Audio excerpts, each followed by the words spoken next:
Namaskar, my name is Shaarika Kaul. I am 13 years old and I am going into 8th grade.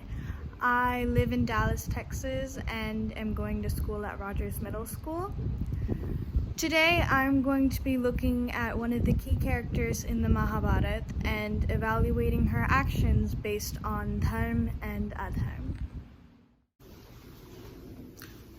When we think of the Mahabharata, the first few characters that come to your mind would be Krishna, the Pandavas, Duryodhan, Bhishma Pitama, and Shakuni. But the women of the Mahabharata are equally strong, important, and fierce. Today, I'm going to talk about a devoted and impulsive young girl, a faithful consort, a dutiful mother, a righteous and sacrificing woman, Kunti. I'm going to be weighing Kunti's actions based on dharma and adharma. Before we dive into that, let's answer the question, what is dharma and how do you become a dharmic person? Tasmad saktaha satatam karyam karma samachara asakto yacharan karma paramapnoti purushaha. This is a shloka from the Bhagavad Gita, and it tells you what dharma is, or how to be dharmic. The shloka says, therefore, giving up attachment, perform actions as a matter of duty. For by working without being attached to the fruits, one attains the supreme. This means that to be dharmic, you must act without being attached to what you are gaining or losing by performing that act. You should act instead by fulfilling your duty. For example, let's say you have a sibling, and let's say that sibling was very bad or evil or adharmic. And let's pretend that you were the king or queen. Being king or queen would mean punishing your sibling because they're bad, evil, or an adharmic person. And being dharmic would mean punishing your sibling without thinking, oh, this is my sibling. We're family. I shouldn't punish them. Being king or queen, it would be your duty to punish the evil or adharmic person. These are the core teachings of the Bhagavad Gita that Krishna had told Arjuna on the battlefield during the Mahabharata war. Krishna said to Arjuna that it was his duty, or dharma, to fight against the adharmic side, which, in that case, included his family. Before we evaluate Kunti's actions, let's first get a little background on Kunti. Kunti was born to Maharaj Shurasena. She was given the birth name Prita. She learned the importance of keeping one's word at a very young age. Her father had promised to give his firstborn child to his cousin, Maharaj Kuntibhoj, who had no children, hence the name Kunti. This was the first of many sacrifices Kunti had to deal with in her life. When Kunti was of age, she chose Pandu, the king of Hastinapur, as her husband. Pandu also got married to Madri, a princess from Madra kingdom. Kunti had 3 children, Yudhishthir, Bhim, and Arjun. Madri had 2, Nakul and Sahadev. When Pandu died because of a curse that was placed upon him, Madri had jumped into the burning pyre and also died. Kunti then took Nakul and Sahadev and took care of them as her own children. Now let's look at the first important event in Kunti's life. Once, Rishi Durvasa had visited Kunti's kingdom. He was a very well-known rishi and was known for giving both boons and curses.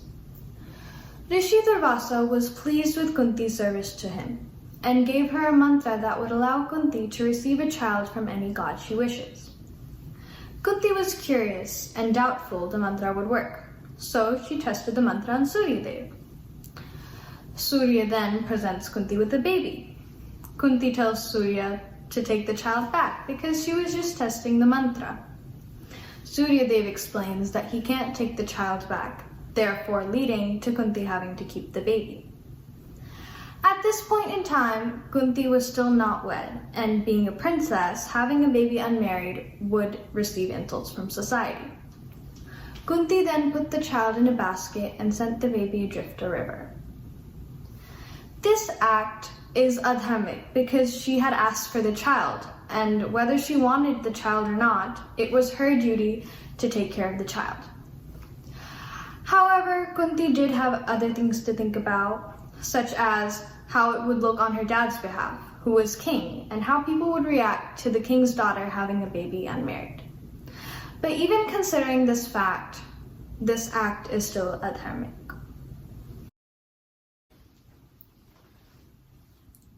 Another important event happens years later, after Karn, the baby who Kunti sent away, has grown up. Kunti had seen Karn again when the Pandavas and Kauravas came back from their education. Both Kauravas and Pandavas were showcasing what they had learned to the kingdom. When Arjun was declared the best archer, Karn had appeared and challenged him. Kunti had recognized Karn then. Kunti could have told Karn that he was her son when she first saw him, but was unwilling to because she knew it would be shameful for her if she were to announce that Karn was her son.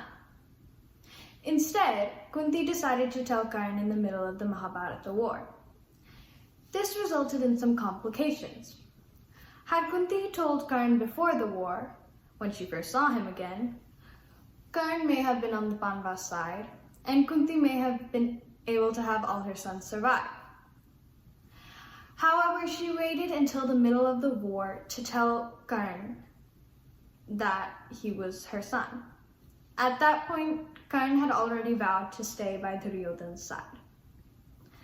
This act of hers is not specifically dharmic or adharmic.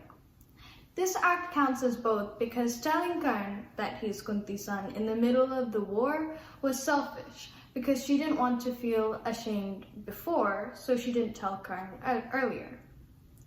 However, this act is also dharmic because she was trying to save all of her sons' lives. Kunti knew that if Karn and Arjun were on opposite sides of the battlefield, one of them would die.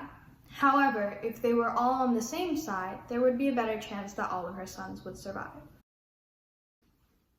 The last important event in Kunti's life is when she does penance in the forest. While Kunti was on the dharmic side of the Mahabharata war, it was still a war, and being involved in war and violence is not considered a good or right thing. So to redeem herself from being involved in violence, Kunti went to the forest to live a life of penance, along with Gandhari, Dhritarashtra, and Sanjay, Dhritarashtra's Sarathy. Sanjay was granted the power of divine vision.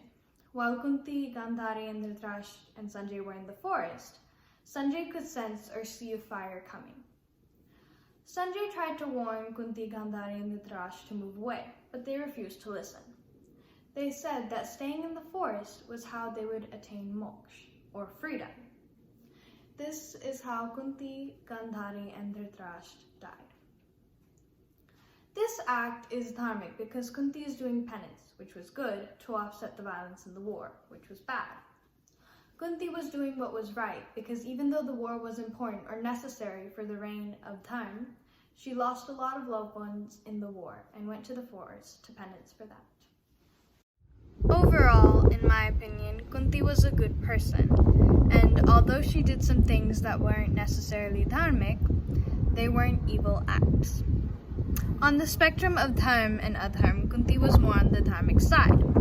Even though some of her acts can be classified as adharmic, her intentions were never to harm anybody.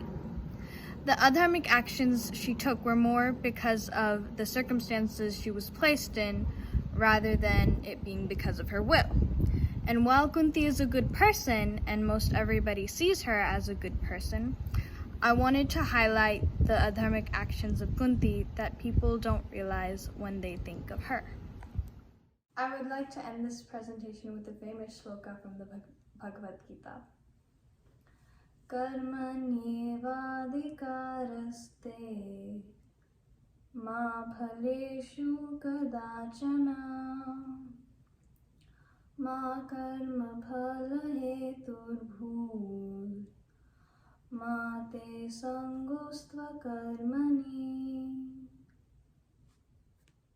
Namaskar.